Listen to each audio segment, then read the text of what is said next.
The meeting is now called to order. Roll call, Mr. Shapiro. All board members are present. Thank you. Please stand for the Pledge of Allegiance. Pledge of allegiance to the flag of the United States of America and to the republic for which it stands, one nation, under God, indivisible, with liberty and justice for all. Next, I will read our CCS mission statement that says Carmel Clay Schools will provide opportunities for all students to realize their potential in an ever-changing world.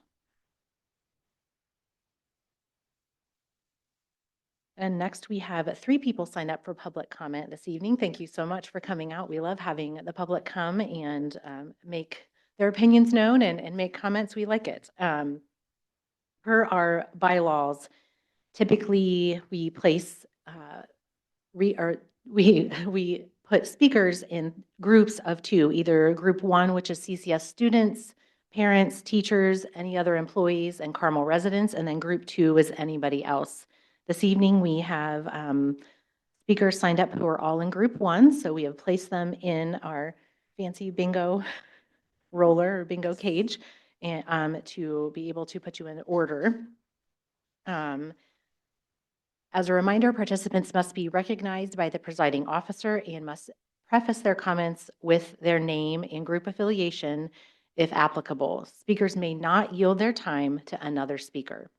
Comments may not reference specific corporation employees, patrons, or students. Comments shall be directed to the board. No person may address or question individual board members. The school board will not act on or respond to questions or comments made during public comment, but will take them under advisement. The numbers have been placed in the basket, and so we will go through our random order. They have, and number 1 is up first. Oh, okay. Number 2 is on deck. Oh, all right. That's easy for me. It did. Number 1, so up first we have Ashley Boulay, and then on deck we have Jim May. And you will have 3 minutes. You'll be able to keep track by the little lights in front of you. You'll have 3 minutes once you start to speak. Ready? All right. Good evening, members of the board, district leadership, and fellow community members. I am here tonight to speak on behalf of one of the candidates, not based on campaign promises, but based on lived experience. 3 years ago, while serving as the vice president and later president of Mohawk Trails PTO, at that time, our school felt unheard. We felt overlooked. We had questions and concerns and ideas, but no clear path forward and no sense that our voices were reaching the right places. Through this person's role as a founding member of the Greyhound Council, an organization that connects the PTOs across the district, she changed that. She became an essential bridge between the schools and the district. She provided guidance, shared institutional knowledge, connected us with the right people, and helped us understand how to navigate complex systems. Most importantly, she helped us and empowered us to advocate for ourselves. She did not make decisions for us. We did that as a school community. She stood beside us every step of the way. She followed up consistently. She checked in. She made sure action items did not disappear. She modeled what it looks like to be a supportive, and she led without ego. I want to acknowledge that being a school board member is an incredibly demanding volunteer role. It requires time, emotional energy, and a genuine heart for service. This candidate has already proven that she understands this commitment. 6 years, she has shown up quietly, consistently, and for the right reasons. She believes in public education and in community partnership.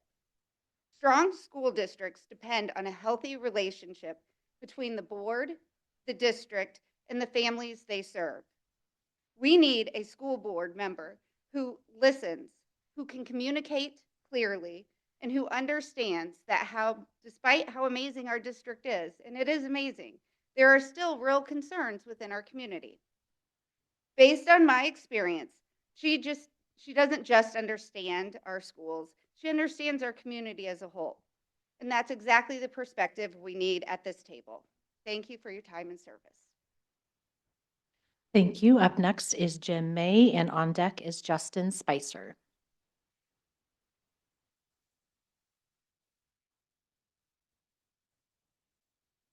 Hi, I'm Jim May. I'm a parent of two students at Woodbrook Elementary.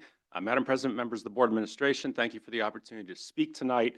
I want to begin with a suggestion the board revisit a current policy that's directly relevant to tonight's meeting. Regarding public comment, Rule F for public attendance and public comment states, comments may not reference specific corporation employees, patrons, or students. I understand why a rule like that's necessary. In recent years, we've had groups that have engaged in attacks on individual teachers that arguably rise to the level of defamation. So for reasons of both liability and decency, it, it makes sense that the district would want to avoid public comment being used to platform potentially slanderous statements. But unfortunately, as it's currently written, the rule also precludes speakers from making positive comments to recognize excellence from those associated with our schools. Tonight's a perfect example. The board's conducting interviews to fill a vacant seat. One of the candidates is a woman who's made exceptional contributions to our schools. She's volunteered for her PTO and the Carmel Education Foundation. When she saw the need for more collaboration between various schools' PTOs, she led the charge on establishing the Greyhound Council. She's gone to bat, as we've heard, for parents facing issues with their schools or the administration, even though those issues had no direct impact on her or her family. When our legislatures consider bills that would directly impact our schools, she's made the time to show up downtown and testify at the State House. I'm not familiar with the other two candidates being interviewed tonight, but it's hard to imagine that they, or really pretty much anyone that's not currently on the board, has volunteered as much of their time and made as much of their commitment to our schools as this person. And I think everybody on the dais knows who I'm talking about, but there are members of the public, perhaps here tonight, perhaps watching at home, who may not. And adhering to the current verbiage of Rule F, I can't name that candidate. Similarly, if a parent wishes to recognize excellence from a teacher or staff member at their school, they're prevented from doing so. So as such, I suggest Rule F be updated to allow members of the community to publicly recognize others for contributions to our schools. I'm not sure what the best language would be for that, but there's an excellent attorney on the board, and I'm sure you all can come up with a good solution. As you can consider candidates tonight, I hope you'll give ample consideration to how much effort they've already put into showing up for our students, families, and schools. Thank you for your time and all you do for our kids. Thank you. Up next is Justin Spicer.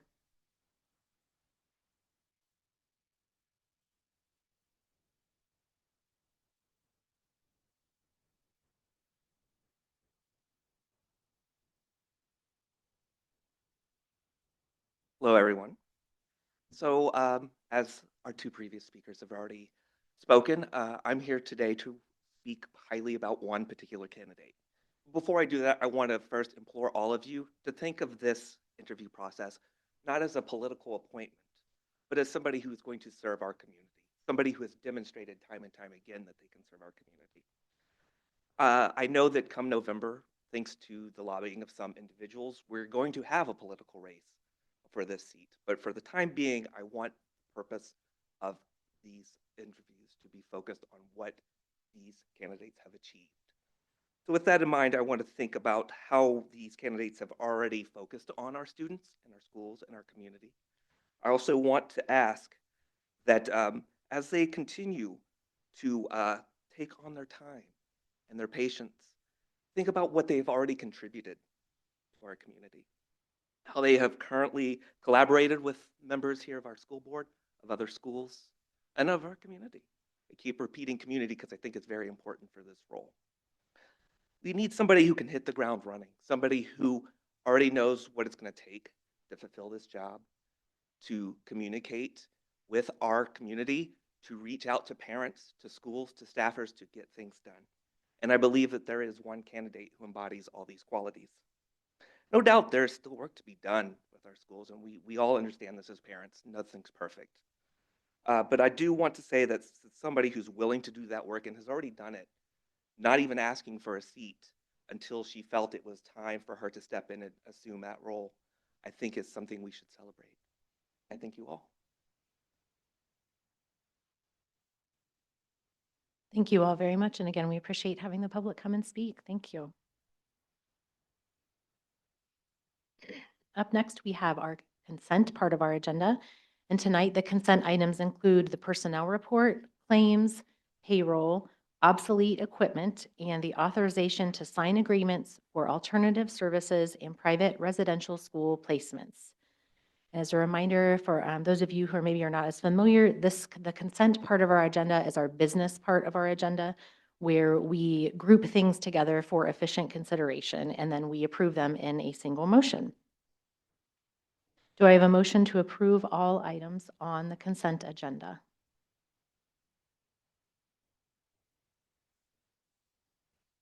I move that we approve all items on the consent agenda. Thank you, Greg. Do I have a second?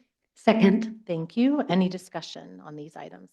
Madam President, could I just trouble for the sake of the public, if we could ask for an explanation on the that authorization for alternative services, just for a brief explanation. I think it's important that people understand what that is. Absolutely. I was going to ask for the same thing. Thank you. Yeah, thank you for your question. This is an annual request that we ask of the board so that we can appropriately, timely, and efficiently meet the needs of some of our students here in the district. So instead of having to bring this to every board meeting, delay us supporting our students, it's a very small number of students in our district. However, we want to make sure we're taking really great care of all students here.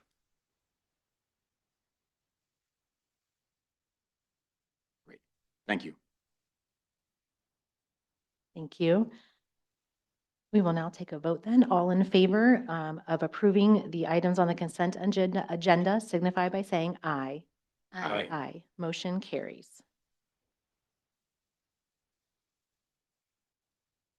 And then up next, we have, there he is, he disappeared. Up next on the agenda is the superintendent report with Dr. Ostrike. Well, good evening, President Coquet, members of the board. I would ask if our members of the board could please come up front here at this time for my they don't know that I'm doing this, for tonight's superintendent report. Keep all your stuff up there, but I would ask that if you would come up and stand right by the table here. Either way is perfectly good with me. But as the community may or may not know, January is School Board Appreciation Month. And for tonight's superintendent report, we're just going to focus on the wonderful work and appreciation of our school board members here in Carmel. Mrs. Boulay really encompassed this very well in her comments tonight, that it takes an incredible amount of time, effort, concern, meetings, listening, involving the community, and we are fortunate to have the school board members that we do here in Carmel. And tonight is such an important evening as we are going to welcome a new school board member by the end of the month. The work and the time that goes into just preparing for tonight's meeting is incredible, and I appreciate the collaboration, the consideration, the time, the communication from each and every one of you, and so do our schools and our parents and our community, but most importantly, our students. And so tonight we have some gifts from our students, and they have prepared cards, and there's a t-shirt in your bin for you. But I do want you to come up here real quick. We have one of the couple teachers in one of our schools made this beautiful sign that I would like all of you to hold up, and one of our board members who was incredible that did step down, she's a part of this too, so if you would come up here real quick.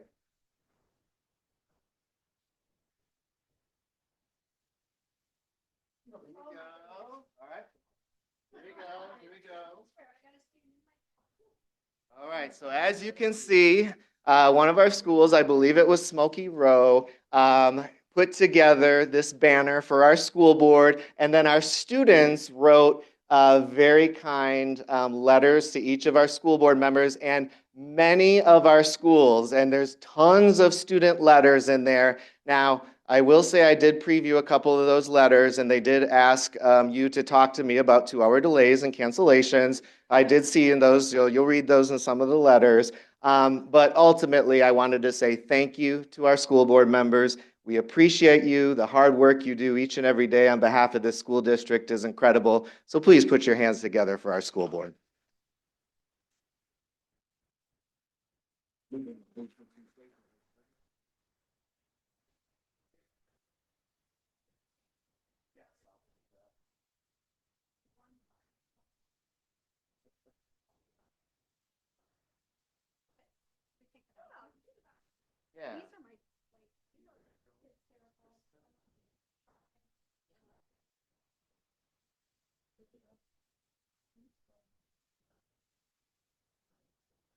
No, no, no.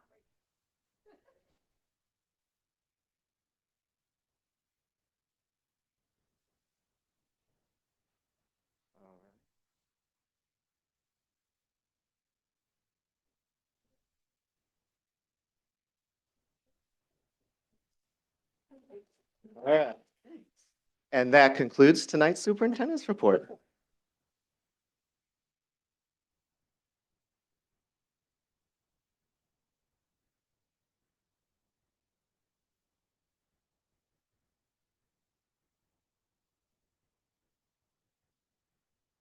Usually have a no surprises rule, which is why we're all laughing, but that was a good surprise, so thank you.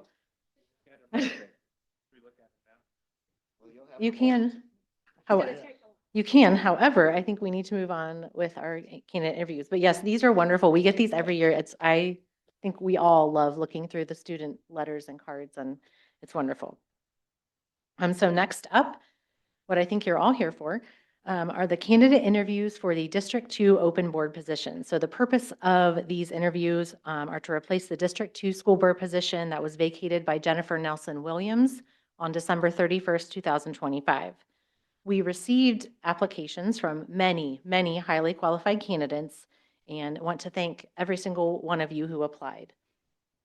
On January 7th, 2026, the board met to review the applications, and at that time, we were able to narrow the candidates to our finalists who are here this evening.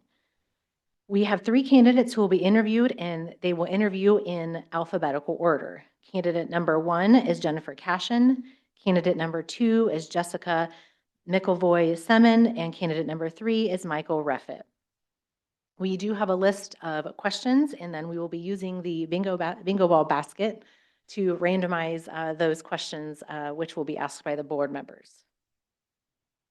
So the board is going to move down here to in front of you, and then the candidate will be obviously at the table in front of us. And so if we are going in alphabetical order, our first candidate is Jennifer Cashin.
Good evening.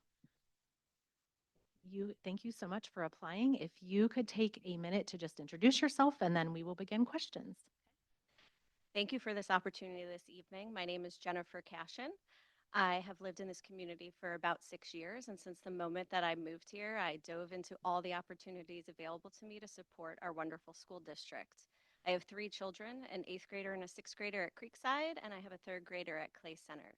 I've been involved in things like support CCS, Greyhound Council, the PTO at both Creekside and at Clay Center, and I'm also involved in multiple committees with our Carmel Education Foundation. I personally work from home, so I have a lot of flexibility, as does my husband. And our 3 kids are very actively involved in sports and activities across the community. Thank you very much. Our first question is from Ms. Wheeler. Thank you for being here tonight. Our first question for you is, what specific actions should the board take to work on building stronger relationships with the community? Thank you for the question. I think it would be great to see the board actively engaging in some of the communication outreach that our district has started to enact with over the last 6 to 12 months. I think the district's done a great job in showing up for the community when it comes to the neighborhood pop-up events, to the open houses that are now available to allow our community members to see the amazing things that our older students have available to them in the school district, and also to see just more involvement for those opportunities to see board representation, whether that be formally or informally. That would be a way that we could reach out to the community. Additionally, I really think there are some opportunities that we should be considering as a board moving forward that put us more in a constructive conversation with community members. One of those things would be a resource like the Stop It app that would be available to parents, whether that be through Power School or another opportunity, that if there was a concern that you felt like you had within your school community that wasn't being heard, that you would have an avenue to report that to the school district that allowed you the availability to be anonymous. There are currently 2 opportunities in the last year that I had to work with school communities where there were concerns that they felt like they weren't being heard, but they didn't know where to go, and they were afraid to have their name attached to some of those concerns. So I think being able to talk to the community about concerns and giving them the opportunity to be anonymous would be helpful and build further relationships. I also think it would be helpful if the board split up responsibilities of attending PTO meetings, because we have a lot of amazing volunteers across our community who do wonderful things for our schools. And it would be nice to have the board there to hear directly what initiatives they're working on, what issues they have, especially as we look at fundraising to enhance our classrooms when we also have other budgetary issues that will be coming in the next few years. I think we can utilize the Greyhound Council meetings as well to expose some of those PTO leaders to our school board members. We could take the last half of the meeting and actually have a limited amount of the PTO members, such as one representative from each school, meet with the school board to be able to say the successes that they're having in their building, but then also some of the issues that they're facing that they'd like to raise to the school board to bring back to the district. Additionally, I would think it would be fantastic if we could mirror what Westfield recently did, where the city council and the school board hold a joint meeting. A lot of their topic was revolving around the fact of potential increased enrollment with all of the construction that is happening in our neighboring city.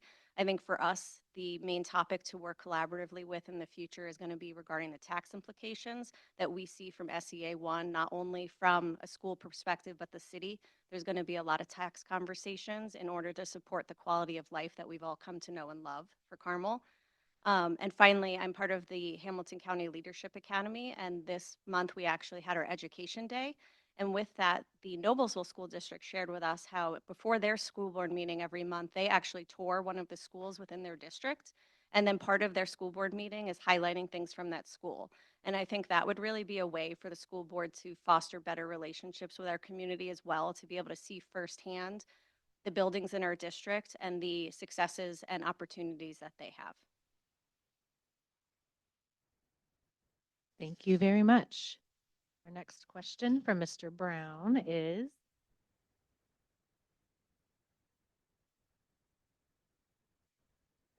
Hi.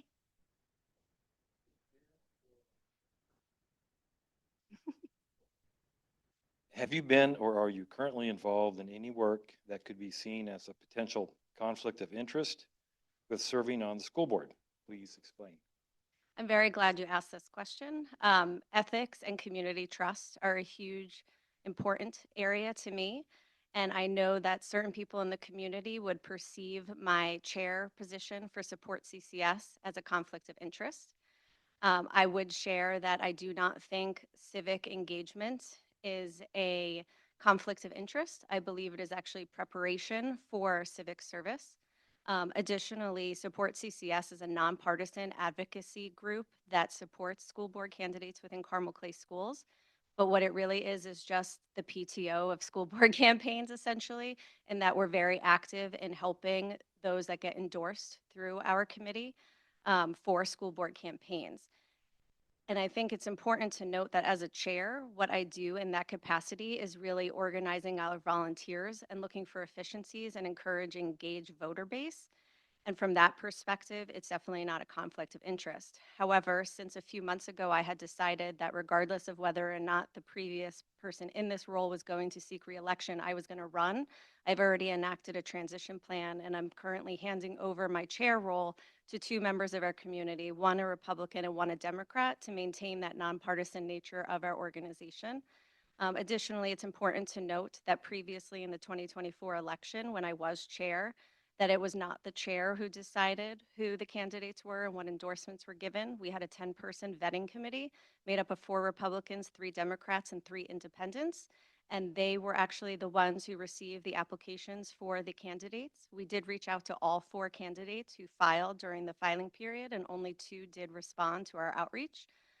Both of those candidates completed the application process, and our vetting committee was told that they could choose to endorse both. They can endorse one, or they can choose to endorse none if they didn't feel that the candidates were worth the Support CCS endorsement. So at the end of the day, I feel like while it was not a conflict of interest, that for my own integrity and the integrity of the organization, that I have stepped back from Support CCS, because I will be seeking the endorsement from Support CCS in the 2026 election and going through that same vetting committee process that other candidates had to.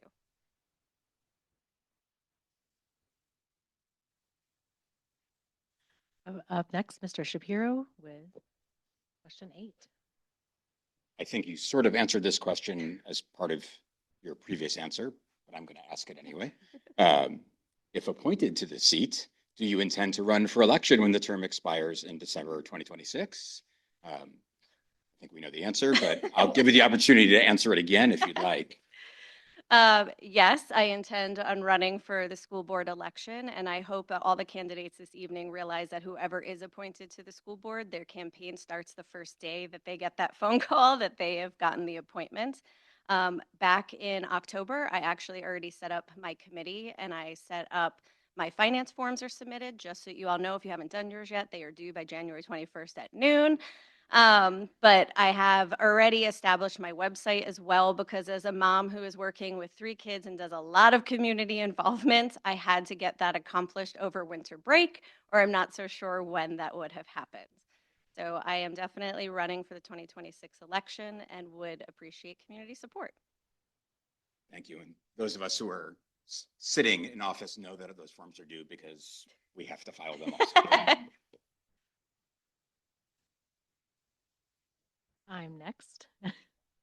Number 5. What role do you see the operating and safety referendums, what role do you see that they play in the district? And would you support their renewal? Why or why not? Love easy questions. Thank you. I believe that they are a vital part of the operations of our school district.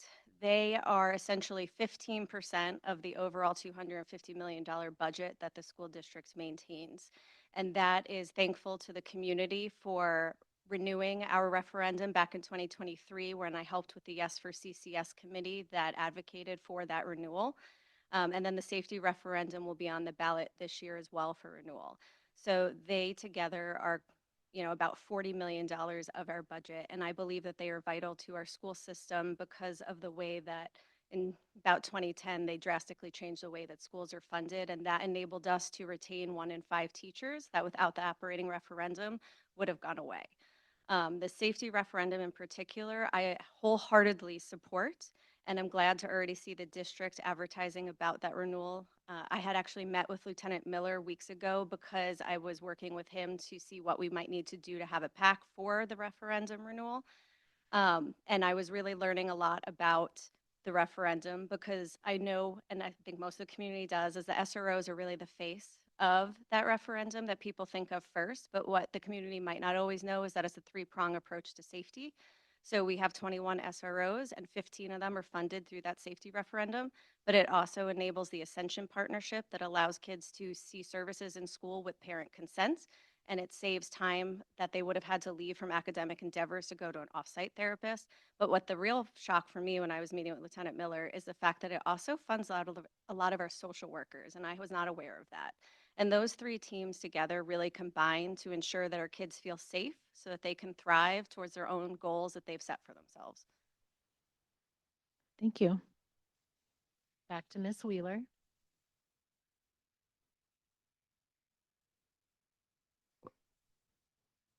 Question 6 is, what are your views on school choice and Indiana's universal voucher program? And how do you believe they impact public school districts like Carmel? I think in regards to charters and vouchers, it's really not what I personally believe about them. I believe it's what does the role of a school board member for a public education district think? Because the role of a school board member for a public education system is to protect our public schools. That means protecting our public education funds. It means protecting our public education properties. It means advocating for our teachers and our students in a way that supports our schools the way our community wants them to. We particularly have a few charters within the area, but I am not naive to the fact that it's our surrounding communities that have had a bigger impact from charters as we look at IPS south of us. Um, and I feel like what we really need to be cognizant of is the vouchers budget impacts that we see occurring. So 2011 was when school choice really became an initiative after the change of budgets in 2010. And at that time, there were very honorable intentions behind vouchers. At that time, they were for students who had already tried public school for at least 2 semesters, but that it wasn't meeting the needs for that particular student. There was also an income cap that was about, I believe, $40,000 that initial year when they announced the voucher program. And it was to give families who weren't getting the needs met by their public schools a chance to seek alternative private schools or charter schools and couldn't afford to. However, the decade after that, the restrictions widened a bit, and then the income caps also increased. So I think during some of those years, they allowed then siblings of voucher receivers to also get vouchers. Kids who were in like F-rated school districts were allowed to get vouchers. So some things that were still very reasonable and admirable.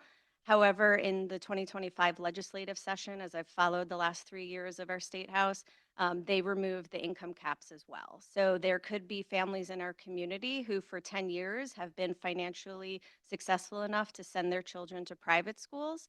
And now starting in the 2026-2027 school year, will receive vouchers for those kids, even though they've been able to pay for them for the last decade.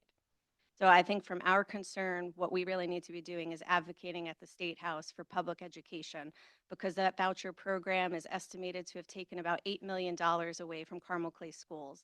Not a one-to-one ratio, but because if those dollars had been in the education bucket to be allocated across districts in our state, we would have received an additional $8 million, which is basically the same number as our safety referendum. Thank you. Next up, Mr. Brown.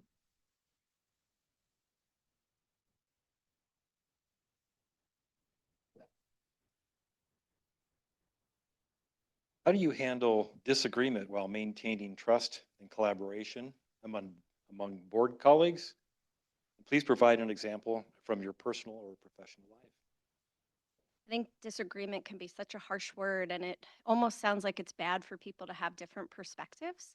I personally enjoy surrounding myself with people who have different perspectives because I think that makes me a better person and a better leader, and I think it makes us a better school district.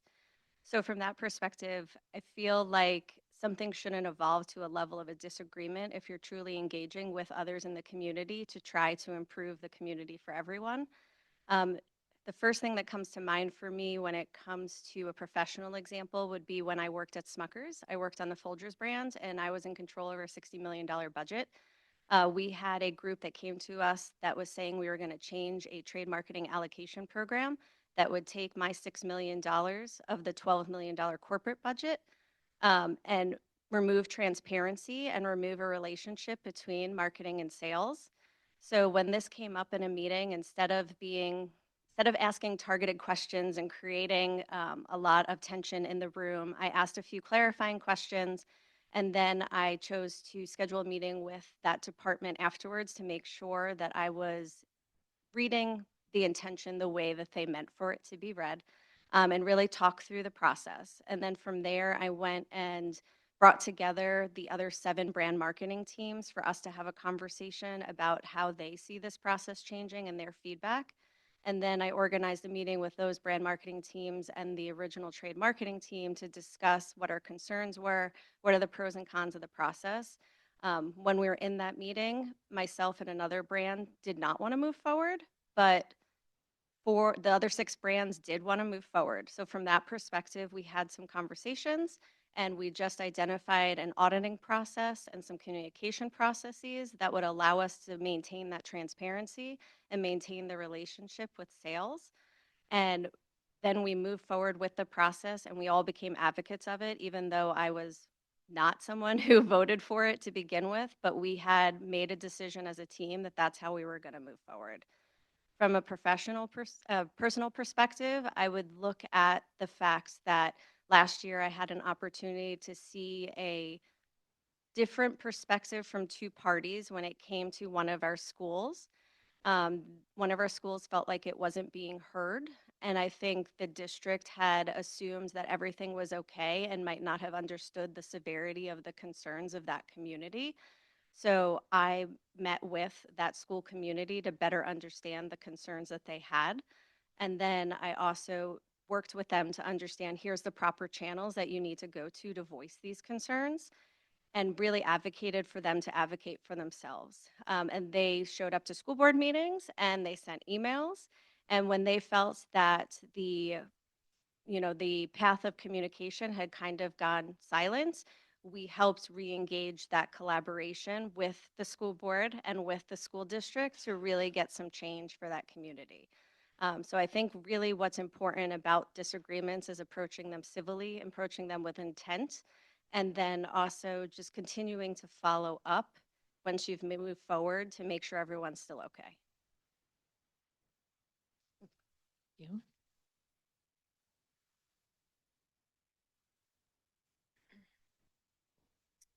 Knowing that the school board has limited time to meet each month, please share how you see the school board prioritizing its work. I see the board prioritizing its work by being constantly in touch with the community. I think the community mixed with the strategic plan is really how the board should be focused, regardless of any personal initiatives that you have, is really what the community and our strategic plan tells us that we should be working towards. I've seen some prioritization in the last year in particular that's been really great that the board has taken. I've been going to these meetings for 3 years. I could definitely see those changes over time. The consent items being consolidated is one. I do feel like there's been minimal conversation on change orders, which is a change. And then I feel like the workshop topics, quite honestly, have been a lot more impactful than they were in previous years. So I applaud those changes to prioritize the time when you're sitting in this room. But I think there's also ways to prioritize your time in this room with being more productive with the district, to be honest. I think a lot of our workshop topics often come off as being presented to and highlighting successes, where I would like to see our workshop topics more highlighting issues that are currently being struggled with in the community or from the district so that we can collaborate with them on things to make things better. Sometimes our schools are so great, we don't always talk about the things that aren't so great. And I think that's where we should be spending more of our time.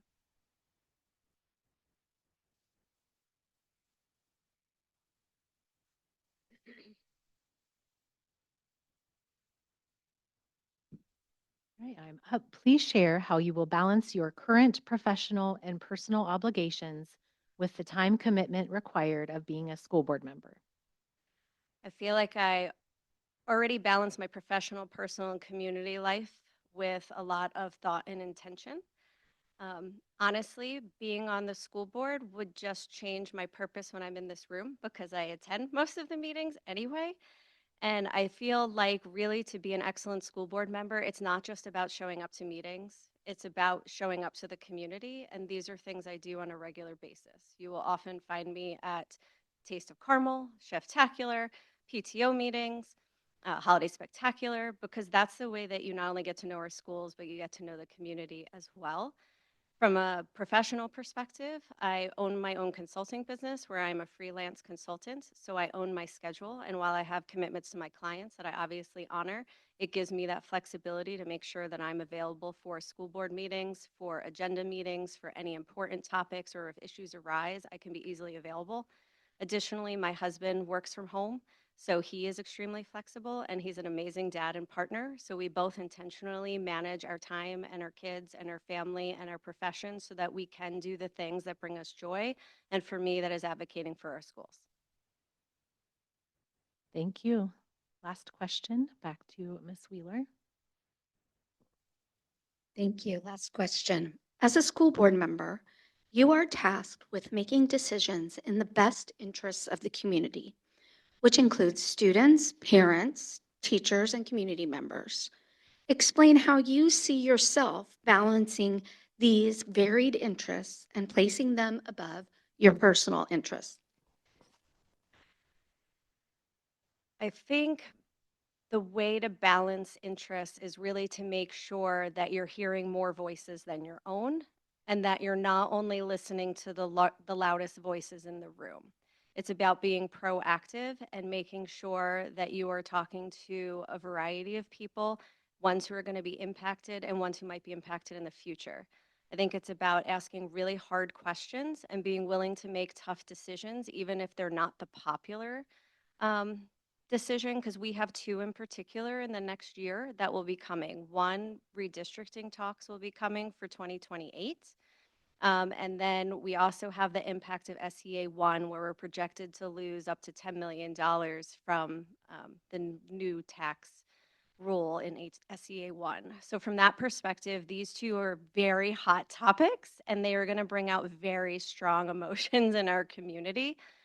So I think what's really important, and in order to bring those voices to the table, is that we're proactive about it instead of waiting to see who says what or what is happening. Balancing those interests means meeting with those communities. It means really listening to their concerns and bringing them to the forefront, because every decision we should make should be grounded in what's best for our students and what's best for our community, not just for the students currently enrolled, but the Greyhounds that'll be here 15 years from now.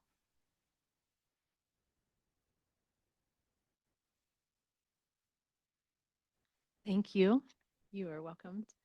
We are ready for our next candidate. And again, in alphabetical order, that is Jessica McElvoy Semen.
And welcome. Feel free to kind of get yourself situated.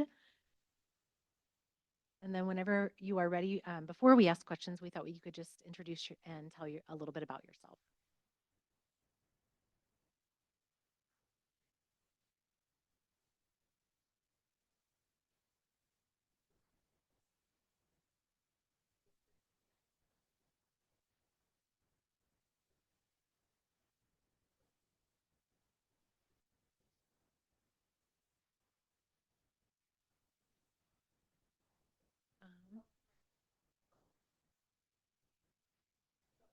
There we go. Is that better? All right. Yeah, no worries at all. Sorry, I didn't notice that. All right, yeah. So my name is Jess McElvoy Summon. I'm a District 2 parent here in Carmel with my husband. We just moved here a few years ago. I have a daughter in kindergarten at Clay Center Elementary and a toddler who's going to be joining her in just a couple of years. Always loved school as a kid. Like I said, I went to Franklin College on the South Side, did Purdue for grad school. A great thing that is happening right now in my life is watching my daughter go to school and seeing her fall in love with it too. So that's why I'm here. School safety is also another reason why I'm here. Very important to me. It's a constant thought as a parent in 2026 for me. I'm really thankful for the safety referendum and the work that you guys have already done to keep Carmel Clay Schools safe. I hope to continue and protect that work. That's something I would really like to do. I'm not an education expert. I work in data and technology leadership at ACT. So I'm in the education realm, but I'm definitely more of a technologist. Before that, I worked at Eli Lilly, and before that, Carvana. What I have most experience in is leading teams, managing budgets, something I do a lot for our software development teams and our software development products, and working through really technically complex problems collaboratively with people, all sorts of stakeholders, business folks, technical folks, variety of audiences, leading teams to work through those problems. So that's what I do, and that's kind of the experience that I bring. Mostly, I'm here, like I said, because I have two small kids that'll be in the Carmel Clay Schools for the next 15 years. So I have 15 years of personal, very personal investment in the decisions that the board makes. And so I really want to listen, learn, and contribute. Thank you very much. We're going to start with Mr. Brown this time.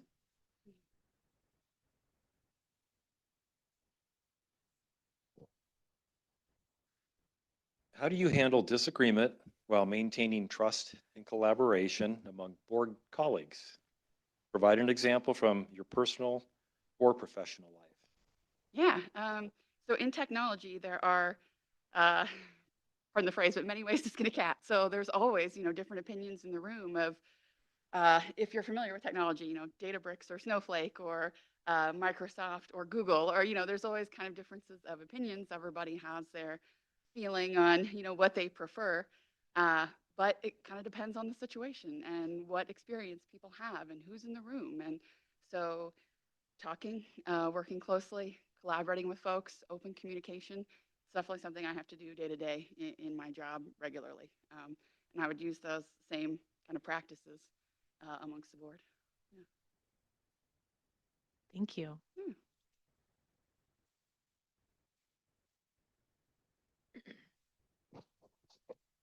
Knowing that the school board has limited time to meet each month, please share with us how you see that the board should prioritize doing its work.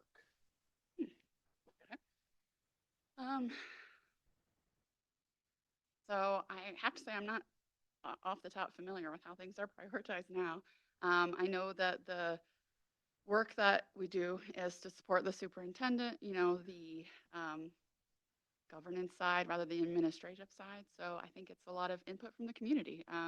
What do people want to talk about? What have we heard about? What communication has come in from school, from parents, from school employees, from anyone in the community that's associated with the school, and take that into consideration.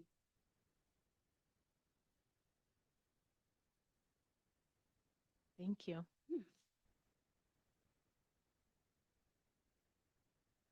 I'm up. Please share how you will balance your current professional and personal obligations with the time commitment required of being a school board member. Yeah. Um, when I decided to do this, I thought about it. I was a community board member. So after college, I moved to New York, in Manhattan for 10 years. I met my husband there, brought him back to Carmel with me. So I served on the community board in Manhattan for a short time. And I actually had to resign because I wasn't quite in the place with my work. I traveled a lot for work. I wasn't able to really fully commit.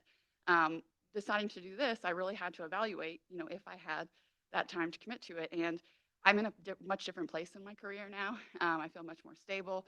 I'm comfortable with the position I'm in. I work remotely and I have much more control over my own schedule.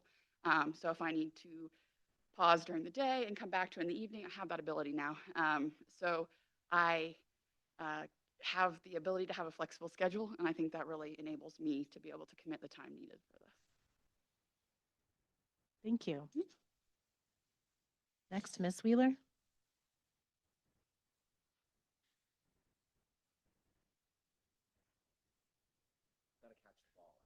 I mean, we're kind of trying to make it a little fun.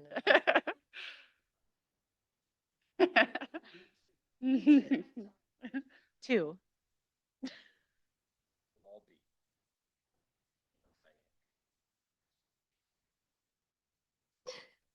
Um, as a school board member, you will be tasked with making decisions in the best interests of the community, which includes students, parents, teachers, and community members. Could you please explain how you see yourself balancing these varied interests and placing them above your personal interests? Yeah.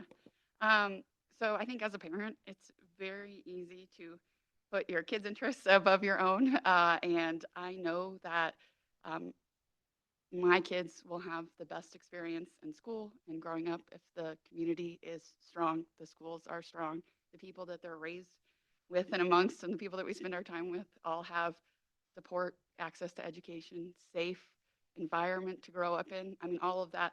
At risk of being too on the nose, we're stronger together. I know that's kind of our vision, but I mean, it's accurate. That's how I know my kids will thrive, is if the community thrives. So that's very easy for me to put first. Thank you. Mr. Brown, you're up next. Nope, 6. I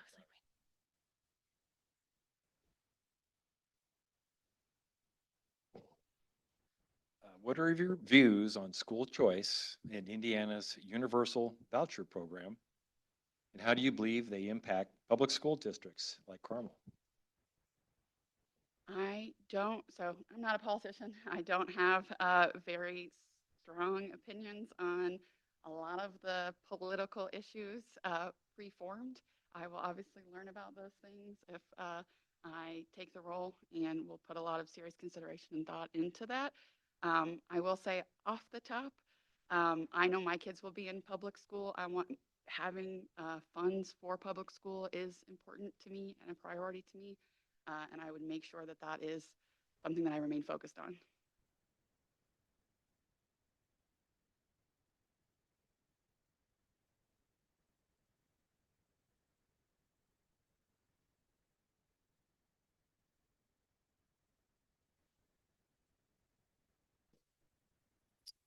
What role do you see the operating and safety referendums playing in the school district? Would you support the renewal, and why or why not? Yes, absolutely. I think safety is absolutely essential.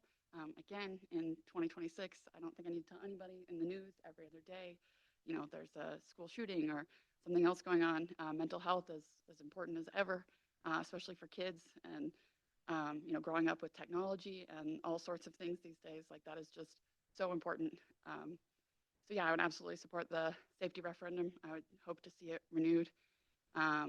Also, the other one you mentioned, I did read about it, and I do think I would want to see it put forward as well. I know that the budget and the pay, there was some controversy with like school bus drivers and things like that.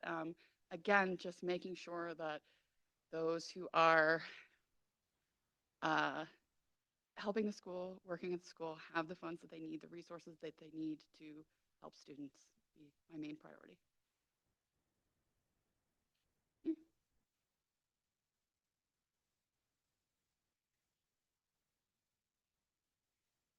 If appointed to this seat, do you intend to run for reelection when the term expires in December 2026?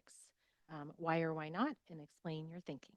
Yeah, so I'm not sure 100% to be honest. I would like to, but I tentatively plan to. But I also know that there's been some recent changes with um, partisan affiliations being a thing, that, a full-fledged campaign is not, I'm not sure how committed I am to that yet. I have to make sure that I am willing, I got to talk to my husband about it, make sure that he's ready to do all of that and do a little more research and put a little more thought into it. But I would like to. It's a tentative yes. Thank you. Mhm.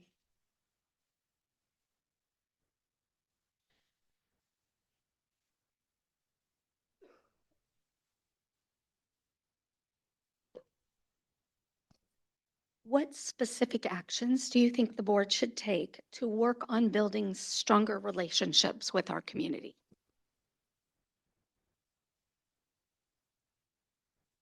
I think that these open meetings and the news that's released and things that are available to the community, social media that I've seen, I think all of those things are great. That's how I became informed.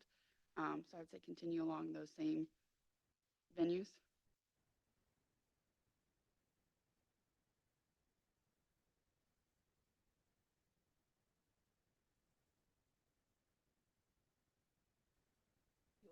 The last one is number 9.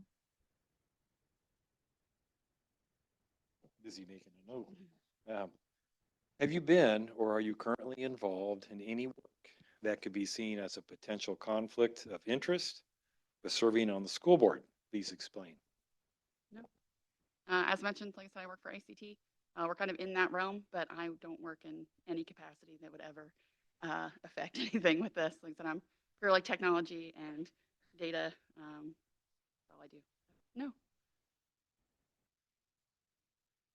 Great. Thank you very much. Yeah, That is thank all you. for this evening. Thank Thank you so you. much. Yeah, I appreciate your time. Thanks so much. And so we are ready for our final candidate is Michael Ruffett.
Hello.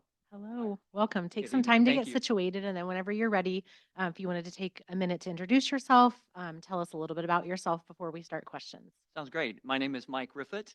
I have lived here in Carmel for more than 20 years, and I have 10 children, 7 that have been adopted, 3 biological. And so we have had kids in the Carmel school districts for 20 years. And our youngest is 3, so we have about another 15 more years to go. So we have been in the high school, multiple middle schools, and 4 or 5 elementary schools. Been married for 32 years. currently CFO for a global drug development company based in Toronto. I get to work from home, and so my staff is spread across the world, and so I do get to control my own schedule. So I enjoy that. Thank you so much. You're up first.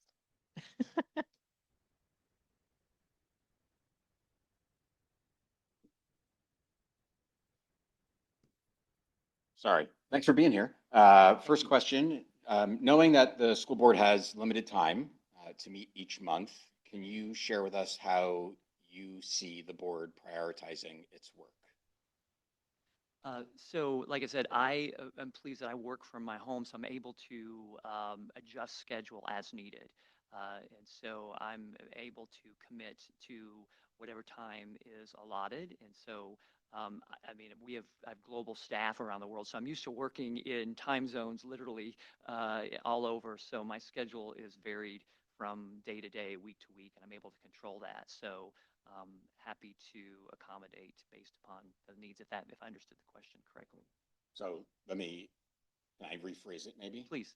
So I think the question is more macro level. Okay. So the board as a collective, how would you see the group of us sort of prioritizing the board's work as a whole, not necessarily your flexibility, which is another question we'll get to at some point. Okay. Sort of about how you balance sort of your professional and personal with the board, with your time commitment to the board to serve on the board, but sort of the board's tasked with a broad spectrum of responsibilities. How do you think the board should prioritize amongst all of those things that we're responsible for doing? I think first and foremost, it's the heart of the child. I have a strong passion, obviously, with 10 of my own and love for the children. So I think that should always be first and foremost. And what is going to advance the child's life and making sure that they all have a place that they feel welcomed and valued and loved and centered at. So that would be really the guiding star, and it would flow down from there. And I'm sure there's a thousand different things that are going to be pulling in different priorities. But I think if we would just always keep that in mind, that's how I would look at it.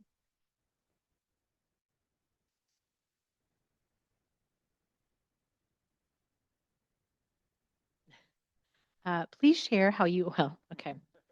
It is ironic. Yes. Yeah, I think you just answered this. However, I'm going to read it because we said we would read all the questions. Please share how you will balance your current professional and personal obligations with the time commitment required of being a school board member. Sounds good. So I do work globally and remotely, so I'm able to adjust my schedule as needed. So I'd be willing to be flexible for whatever the time's needed for sure.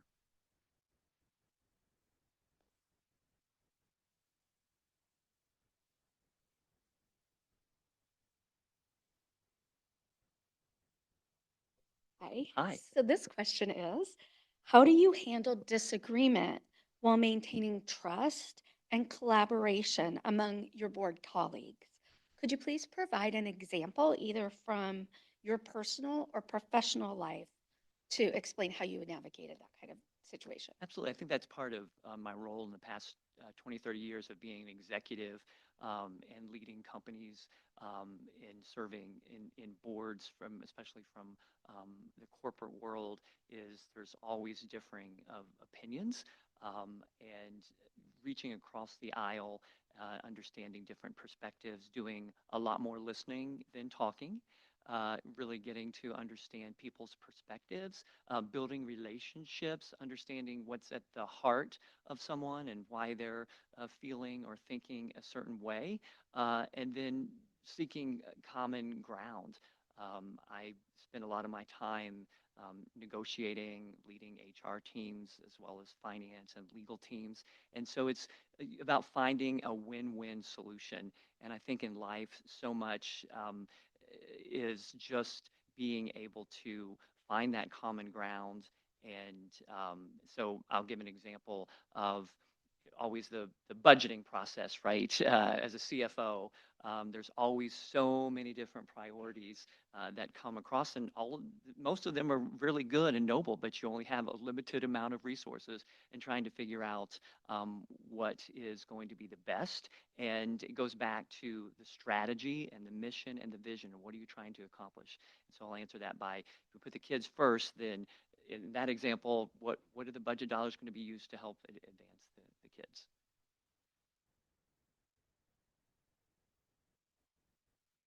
And happy to expound further if I wasn't sure how in-depth you wanted the answers to be. No, thank you. That was perfect. Mr. Brown, you're up next.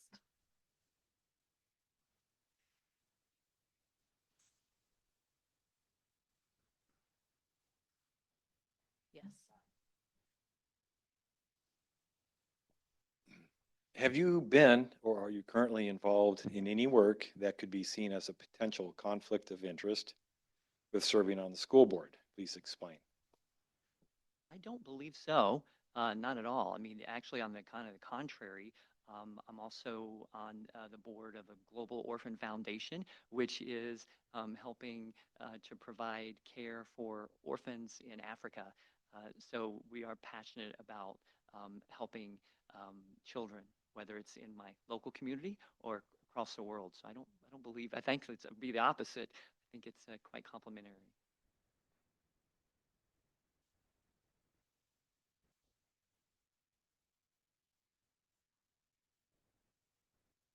Could you share with us your views on school choice and Indiana's universal voucher program, and how you believe that those programs could impact a public school district like Carmel? That's a great, and it's a tough question. I will answer it by, I mean, my kids have been in the school district for 20 years, and I think Carmel is an amazing place to be. And I think that we continue to set the bar so high that hopefully no one will want to go anywhere else. And if we continue on that mission, then we should be able to continue it. I can't say there are some situations for differing reasons, right? I have children that I've adopted 7 kids that come from all kinds of different backgrounds. So sometimes you have a child that you may have to have something very specialized that maybe the school district does not offer. And in those cases, then I welcome the opportunity to help find something else for in that situation. So I think the norm, I would like to say, stay in the community, but there are exceptions for sure.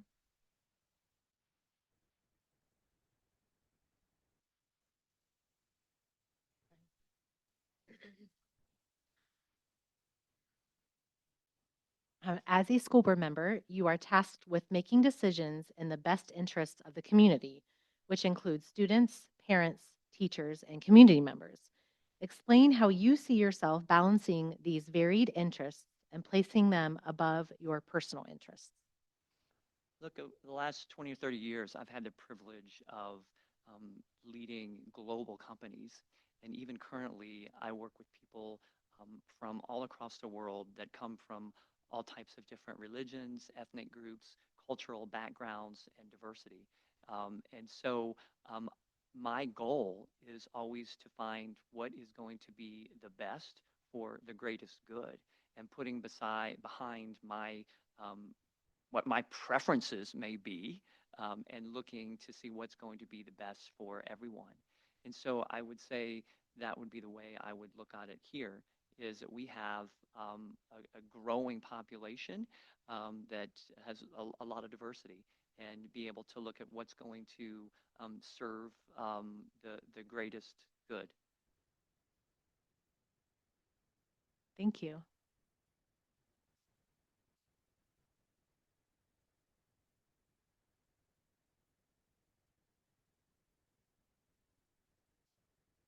If appointed to this board seat, do you intend to run for reelection, or I'm sorry, run for election?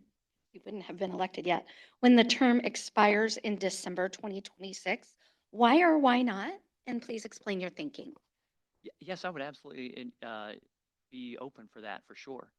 And I would love, I think this is a great opportunity because to some extent to see hey, I mean, I feel like I want to be able to give my time and service to this community.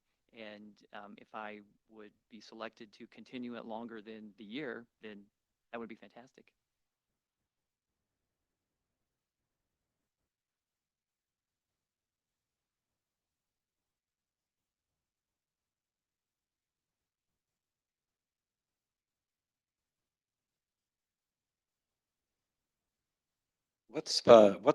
Specific actions should the board take to work on building stronger relationships with the community?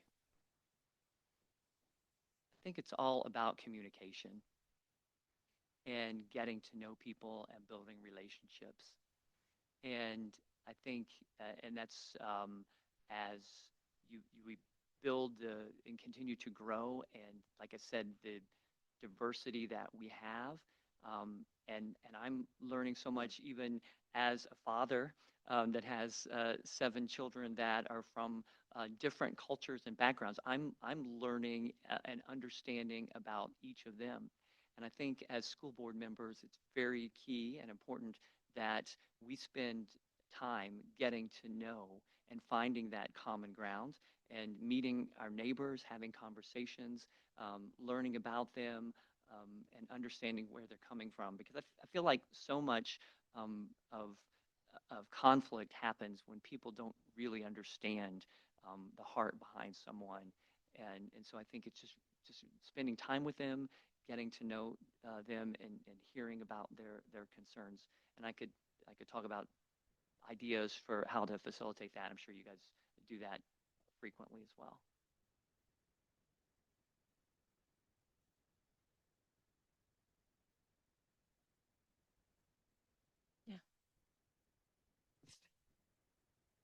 What role do you see the operating and safety referendums playing within the school district?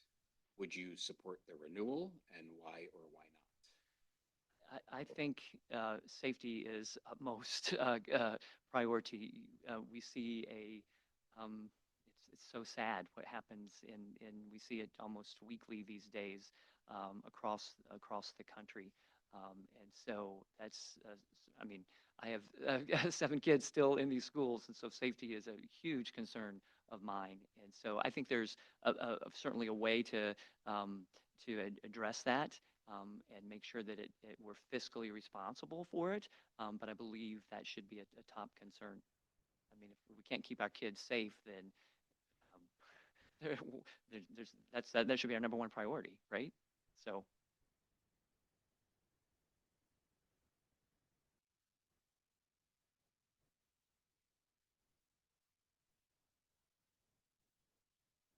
And I will give a plug for the SROs are amazing. Love all the ones that we get to deal with. We have a great team. They are. If we're done, could we take a bio break, Madam President? Yes, we can. Thank you for your time. We appreciate you coming. You are free to stay or go, or we're just gonna, yeah, I think let's go back up to the dais, and if we need a bathroom break or stretch our legs or whatever, we're just gonna take a break. If you all need to stretch your legs as well, we're just gonna move up that way and be right back. Thank you all. Thank you all for your time very much. I appreciate it.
My, mo-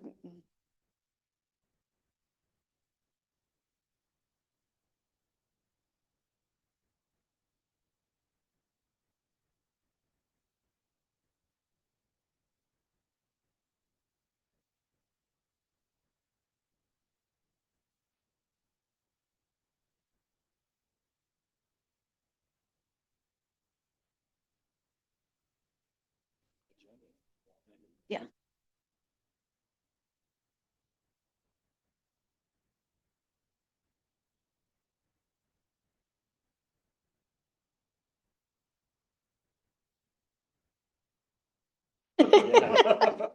And All right. Wheeler. Yeah, We that's are, okay. we are back. And we're back. We didn't take a recess. We just had a short little break. Hopefully you got to move around a little bit. And so we're going to kind of move on with the next steps, kind of inform the public of the next steps of what we intend to do. All right, so I would like to make a motion that we just discussed publicly tonight what the next steps are, whether folks are comfortable voting this evening or whether, if that is not the case, just so the public is aware of what the next steps are, it would probably make sense, and we held on our calendar the 21st for a special meeting to have that discussion continue and then vote on a recommended candidate. I just feel like we need to, for ourselves and for the public, make sure we know where we go from here. So my motion is essentially discussion on when the vote occurs, not a vote on a candidate at this exact point in time, but if people want to do that, we can talk about that as well. Okay, so Ms. Wheeler's motion is to talk about the next steps. Do I have a second? Second. Thank you. Discussion. So I'll just share for the public's benefit, at least, why this sounds a little murky is because the state statute around this process is about as clear as mud. So there's a really clear process about what happens when a school board member steps down prior to their term ending. And that is that the sitting school board has 30 days to fill the seat. If they don't fill the seat within 30 days, then the county judge gets to do it for you. So we have until the end of January to fill this seat. And then based on the number of applicants, the school board can meet in executive session to review the applicants that applied, which is what we did last Wednesday. And then we conducted these interviews. What the statute does not clearly identify is what happens after you have the interviews until you make the decision. Hence where we are right now. So Yeah, so there is no clear whether you it's vote, not whether clearly you just outlined appoint. It how you doesn't- make the decision, so- whether or not that is done. Yeah. So we're Yes. trying to be transparent about the Correct. process. We think it is critically important that we share that with the community, and we think it's important that the community understands how a decision is made. So I appreciate Ms. Wheeler making the motion that we have a public discussion about how we want to go about making this decision. So our options, as I see them, is someone makes a motion this evening about one of the candidates. Someone makes a motion that we meet next Wednesday, which we all held on our calendars, to have a discussion and a vote. Or option three, which my personal opinion would be the most awkward of the three, is that we wait till January 28th and someone makes a motion and it has to get voted on and that person gets sworn in all at the same time. And I think that is the least And ideal situation. And I agree, and not criticizing what any other school board has done in the past, but to me, just inviting one candidate to that swearing in ceremony, to me, looks like you made the decision before the public meeting because you only invited one person to get sworn in. I don't love that. I don't think that's transparent. I just want to say, and please, everyone, feel free, thank you to every single person that put in an application. We had wonderful, wonderful choices, and we just couldn't do 8 interviews tonight. So really appreciate everyone that applied, and specifically everybody that came. Anytime anybody shows an interest in helping their community in this way, I tip my hat to you because I know, and we all know, how much time that takes away from your work and your family and other interests. And we do it because we love it. But we only have 24 hours in a day. So I just want to express thanks to those applicants as well. Did you, any discussion on, so again, the motion, back to the motion was to discuss next steps. And you seconded it. Yeah. So we would still have to vote on that motion. Yeah. but- Sorry. That's but we're okay, but still this is the dis- discussion. Yeah. We got so into that discussion. But we are still in the We're- midst of the discussion, Yeah. Mr. Brown. So we're still in the discussion. We are, Good. yes. All right. Well, I think we need to vote on the discussion. Yeah. Oh. Yeah, we need to All right. vote and then we need to discuss substantively. All in favor of discussing?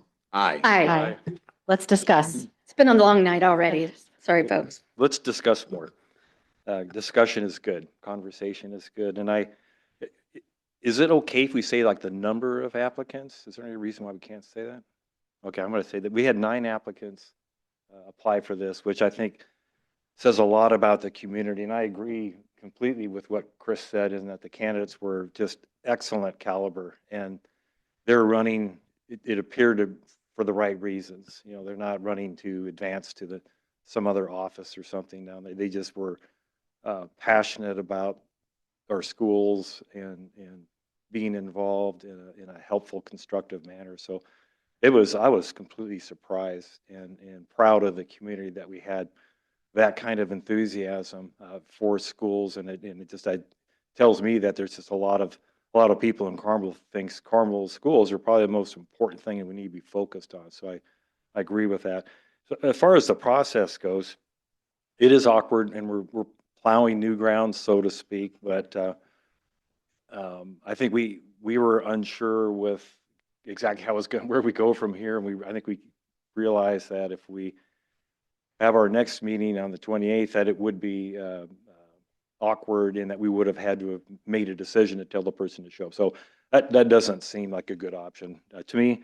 But when I look at our agenda for tonight's meeting, it just says we're going to have candidate interviews tonight, and it doesn't go the next step in clarity to say that we're going to discuss and vote on the outcome. And I think because of that, we should proceed with our optional plan that we already had in place to meet on the 21st. And I think just have an open discussion amongst some great candidates, and take the vote there in public. And then the 28th, we got a lot of business to do on the 28th anyway. So we just proceed with at that point with swearing them in and our other business. So that's my thinking, is that we would have another special meeting, maybe not as long, but I think it would be better for the public to know that we are going to vote in that meeting. And if we allowed some people tonight to talk about candidates, and I thought that was good. I think there was a good input on some of the cons of not having be able to talk a little more specifically about people, and we had some discussion beforehand about that too. So, like I said, I think we're plowing new ground a bit, but I think we need to really make sure the community, if people want to be here to see the vote and the discussion, that we make that available to them. I will say that that for me, we had one applicant and one interview that stood out heads above the rest. And I'm comfortable voting tonight from a legal perspective on the agenda. Agendas are a tool. They are not a requirement. In other words, any matter that you want to take off the agenda or any matter that you want to add to the agenda by consent of the majority, that can be done. So with a motion, if the motion were successful, you could have a vote tonight. I think everybody knows what we're doing. If that's a process, I'm comfortable doing that, but I respect if the majority of the board is not. I think meeting on the 21st is a really good idea.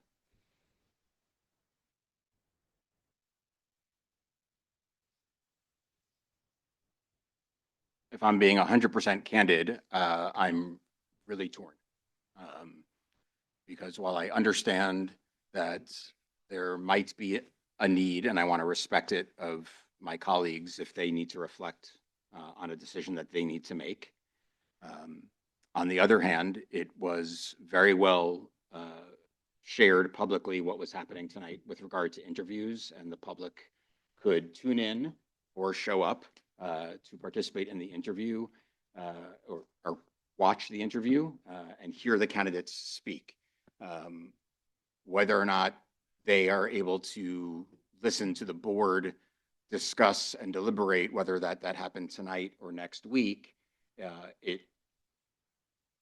while we may take their feedback and public comment under account, ultimately the decision, they are entrusting us to make that decision. And so I will certainly, should we choose to come back here next week and have open discussion, I will participate in that discussion, and I will remain open-minded to any public comment that were to happen. I don't know if it will change my mind if I were asked to make a vote. So I think that's sort of the rub for me, is that I don't know that providing a week for the public to line up for public comment potentially is going to sway the decision that I might make. We've already been entrusted, the four of us, to make a decision on behalf of the community. We followed the process. We selected candidates to interview. We selected 3 candidates to interview. And so, again, I could make a decision tonight. I don't have to. I will go with whatever the majority has to say, but I'm respectfully, I'm not certain that I'm stuck on the point of needing the public to come and watch us have a discussion next week. I understand needing time to reflect upon the candidates more so. And I think that was the point I was going to make, that if we were to go with the option of meeting again next Wednesday, the 21st, for a discussion, I think that it would be more along the lines of wanting to have more time to reflect, I think would be, again, not for, because yes, we were already the ones that are tasked with this appointment. So that's just an option. And I don't know how, alternatively, having a discussion this evening. So thoughts? Well, I could certainly use more time to reflect. I've got tons of notes here, and I don't like making rushed decisions on something that's so important. We have the time. I came in the meeting not knowing we're going to be voting tonight, so that would be a surprise to me. I think we should, if that was our plan, I think we should have made that clear to ourselves and clear in the agenda. So we did put October or January 21st aside as the room for a potential meeting, and I think it's a good option that we ought to abide by, and rather than change course tonight at this point. That's my opinion. Right, and I do hear you, and I just want to make the point that, per Robert's rules, and a motion for anything can be made at any time, as we have in other meetings. So just making it clear to the public that if someone were to make a motion this evening, that is not a lack of transparency. That is just a simple following of the Robert's rules, and that motion could not be seconded. Right. Or it could be seconded and there's a discussion and the vote is no at this point. And so that's just the basics of Robert's rules, just to be clear that there would be nothing that's not transparent about us making a change in an agenda or adding, someone making a motion. That's just the basics of Robert's rules. And I just, 2 things, Madam President. One is, during our executive session, I did throw out that anybody could make a motion at the end of this meeting. So that was something that I specifically mentioned as a possible procedure. And with that said, respecting whatever vote is on that, I'm just going to go ahead and make the motion that we vote this evening on a recommended candidate. And if I don't get a second, or it's not the majority, I respect that very much. I'll second. Okay, so the motion is to vote this evening on a candidate, on one of the 3 applicants. We had a motion and a second, and now we can have a discussion.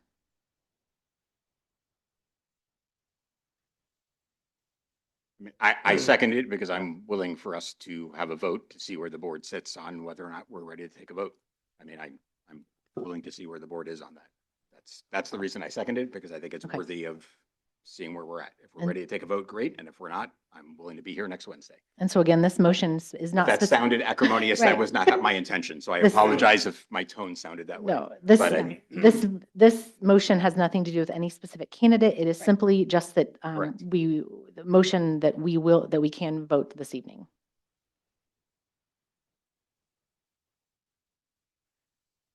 No, I've Any further discussion? had a lot of Yeah, discussion. the only thing I will say is based on, on comments and thoughts, I don't know that, well, never mind, I'll leave it at that. No, go ahead. No, that's okay. I don't know that I'll personally, respectfully agree with Mr. Brown tonight or next week on my personal selection. So to me, if we're going to disagree, let's just disagree and move on.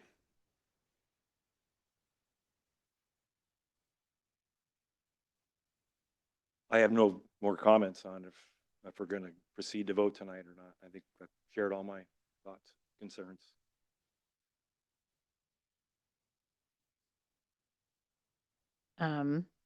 As the chair, my role is to kind of run the meeting. And I think I'm torn. I'm just being honest here. I'm torn because I do, I hear differing opinions. And so I think I'm trying to decide, would it make any difference to wait a week and sit on things? I'm leaning towards personally waiting a week, to be honest, just to give some time to think. So just my part of the discussion. A question of order. What if we were split since we haven't even number? That's right. That's right. Great. Thank you. Any vote has to have a majority, so.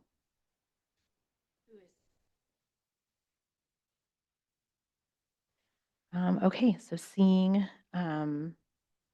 as we've kind of ended our discussion on the motion, and the motion, again, to reiterate, the motion was, again, not on any certain candidate, but simply to have a vote this evening, since it was not previously on the agenda.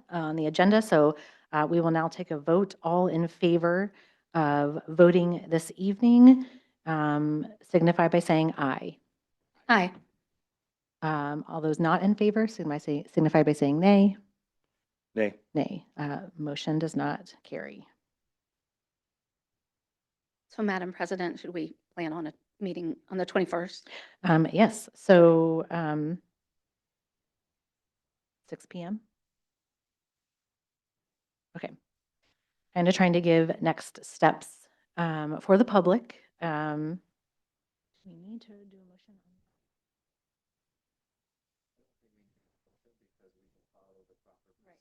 of the next. Yeah, we don't need a motion to set a next meeting because we will follow the legal procedures on posting and so on and so forth. So you can share with the community that that's the route we're going to move, but we do not need a motion because we'll follow the law with regards to the posting requirements to have a public meeting. Thank you. So we will have a meeting next Wednesday, January 21st at 6 p.m. here. At that time, I would assume that after discussion that there would be some sort of vote potentially.